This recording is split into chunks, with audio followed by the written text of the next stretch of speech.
Hi friends, welcome to my channel. இந்த வீடியோல என்ன பார்க்க போறோம்னா, மொபைல் ஸ்கிரீன்ல இதே மாதிரி ஷோ ஆகக்கூடிய ஒயிட் டாட்டை எப்படி ரிமூவ் பண்றதுன்னு தான் பார்க்க போறோம். இந்த ஒயிட் டாட் நீங்க எந்த பேஜ் ஓபன் பண்ணாலும் இருக்கும். இதே மாதிரி மூவ் பண்ணா மூவ் ஆகிட்டு இருக்கும். இதை எப்படி ரிமூவ் பண்றதுன்னு பார்க்கலாம். ஓகே ஃப்ரெண்ட்ஸ், இந்த வீடியோ ஃபர்ஸ்ட் டைம் பாக்குறீங்கன்னா மறக்காம சப்ஸ்கிரைப் பண்ணுங்க. பக்கத்துல பெல் ஐகான் இருக்கும், அதையும் கிளிக் பண்ணுங்க. அதோட ஆளுங்கிற ஆப்ஷனை எனேபிள் பண்ணுங்க. அப்பதான் நம்ம சேனல்ல போடுற ஒவ்வொரு வீடியோட நோட்டிபிகேஷன் உங்களுக்கு மிஸ் ஆகாம கிடைக்கும். வாங்க வீடியோக்குள்ள போகலாம். ஃபர்ஸ்ட் மொபைல செட்டிங்ஸ் ஓபன் பண்ணலாம்.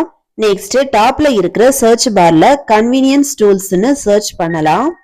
நெக்ஸ்ட் இந்த ஆப்ஷனை கிளிக் பண்ணலாம். நெக்ஸ்ட் பேஜ்ல அசிஸ்டிவ் பால்னு ஒரு ஆப்ஷன் இருக்கும், அதை கிளிக் பண்ணலாம்.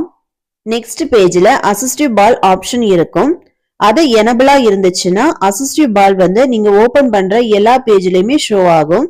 அதை டிசேபிள் பண்ணலாம். நெக்ஸ்ட் பேக் செக் பண்ணி பாத்தீங்கன்னா தெரியும், ஃபர்ஸ்ட் இருந்த ஒயிட் டாட் இப்போ ஷோ ஆகாது. ஓகே ஃப்ரெண்ட்ஸ், அவ்வளவுதான். இந்த வீடியோ பிடிச்சிருந்ததுன்னா லைக் பண்ணுங்க, ஷேர் பண்ணுங்க, கமெண்ட் பண்ணுங்க.